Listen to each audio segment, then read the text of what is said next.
Hi everybody, welcome back to the Feynman technique.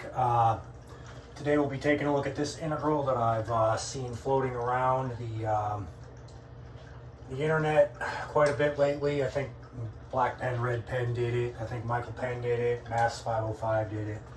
Now I'm going to do it using this identity that I derived in my last video.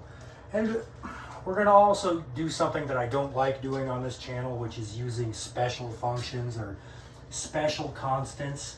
The one we're going to be using is called the Euler-Mascheroni constant. I'm not sure how you pronounce that, but it's spelled M-A-S-C-H-E-R-O-N-I, so I assume it's some Italian guy. Anyway, that's roughly equal to negative 0.577, and we'll be utilizing that in our answer. All right, so how do we go about doing this? Well, the whole point of me deriving this identity was so that I could solve this integral in the next video. And right off the bat, if this is f of t, if we took a derivative with respect to t, we'd recover a natural log x, and then if we evaluated t, the function at the point t equals 0, this term would go away and we'd just be left with natural log x over 1 plus e to the x. So we can just say that this is equal to f prime evaluated at the point 0, since our f of t is equal to this.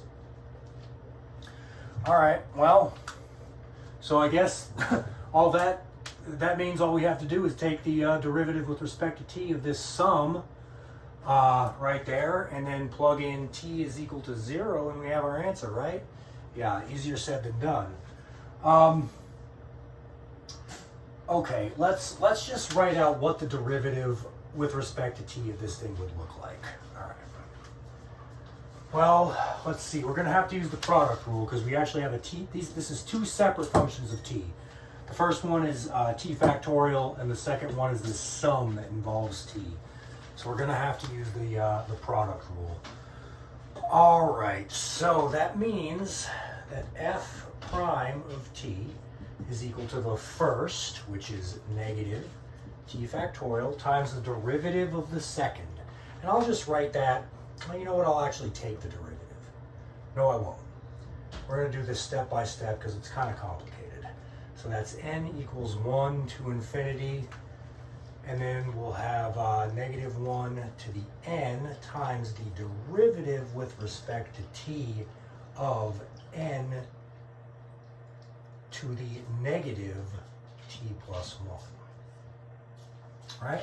And then plus the second, and I'll put this in parentheses or brackets. It's going to be the sum from n equals 1 to infinity of negative 1 to the n over n to the t plus 1. All right, that's our sum. And then we have times the derivative with respect to t of negative t factorial. We'll bring that negative outside. All right. Well, taking the derivative of this thing with respect to t is not that difficult. Let's see. That's going to give us n to the negative t plus 1 times the natural log of n times negative 1. So basically, we're going to get rid of that negative sign. And this is going to go to the denominator as an n to the t plus 1. And on the top, we should have a natural log of n.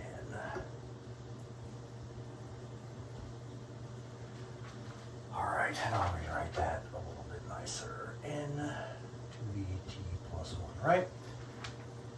Yeah, that's correct. All right, now taking the derivative with respect to t of t factorial, that's another story. Let's remember this, though, that t factorial is nothing but the integral from 0 to infinity of x to the t times e to the negative x dx. So the derivative with respect to t of t factorial is equal to the derivative with respect to t of this thing, which is the integral from 0 to infinity. This is, of course, using the Leibniz rule for differentiation under the integral sign. This is going to give us natural log x times x to the t times e to the negative x dx. All right, so this is our derivative with respect to t of t factorial. All right, so let's just go ahead and write that in there. Don't forget, this is times the integral from 0 to infinity of the natural log of x times x to the t times e to the negative x dx. All right, so now we evaluate this thing at the point t is equal to 0, which is awesome because 0 factorial is just 1, so that will go away. So I is equal to this thing, which is just the sum as n equals 1 to infinity. Don't forget that t factorial is evaluated at the point 0, so we really have 0 factorial out there. That's just a 1. Then we have the sum, and then we'll still have negative 1 to the n. We'll still have the natural log of n, but then we'll have just over n, because that t is 0 and n to the 1 is just n.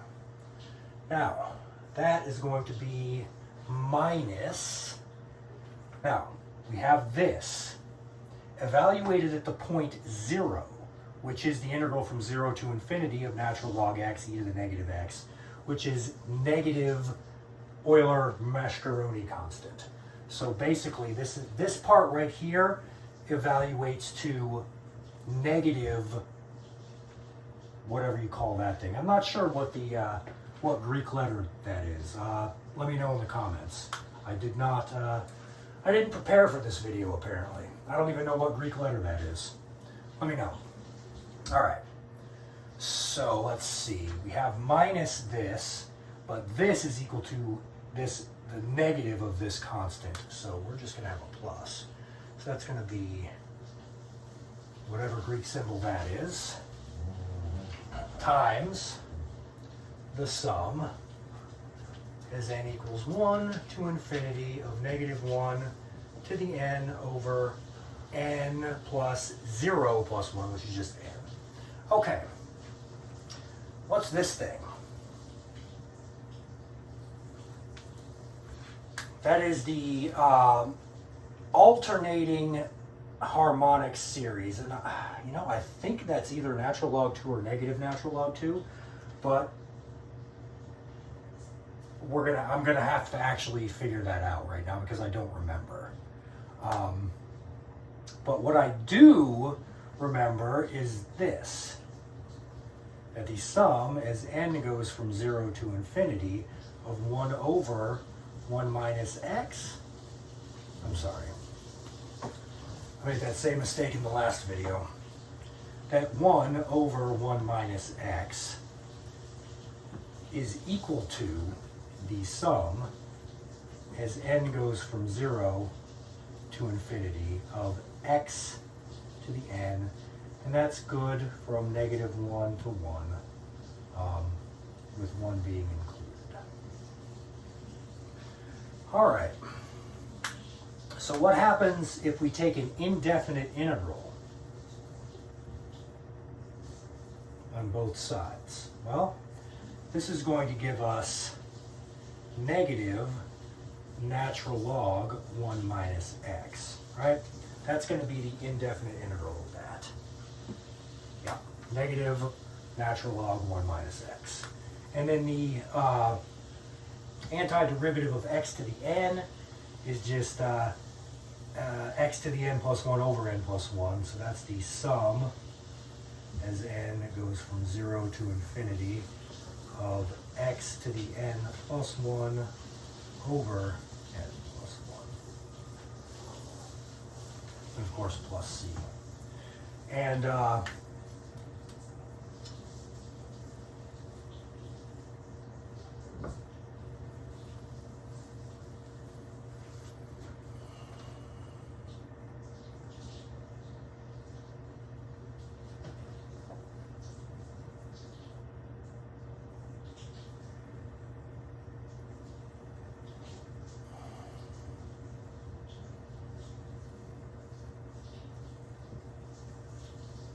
Okay, well this has to be true for all x. So let's pick x equals 0.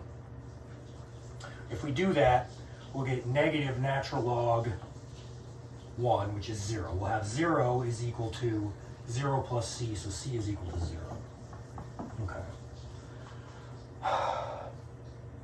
So what was I trying to do? I was trying to find out what this sum is. Okay. Well, let's go ahead and advance this index by 1 and subtract 1 from all the n's inside. That's going to be n and then x to the n. Okay.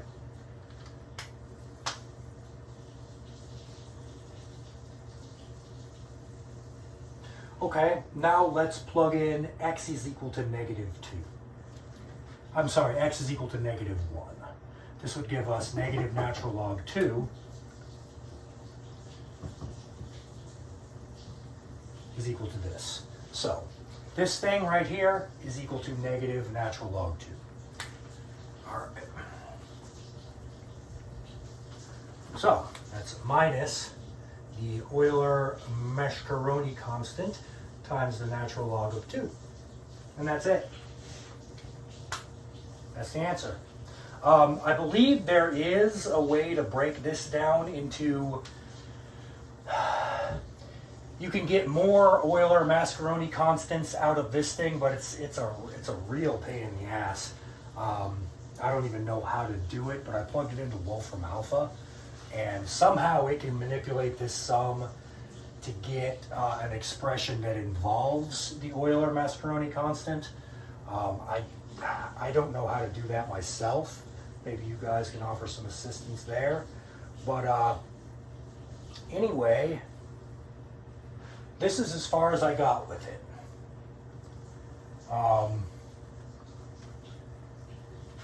So let me know in the comments if you have any suggestions on how to go further with this thing or how I might go about it.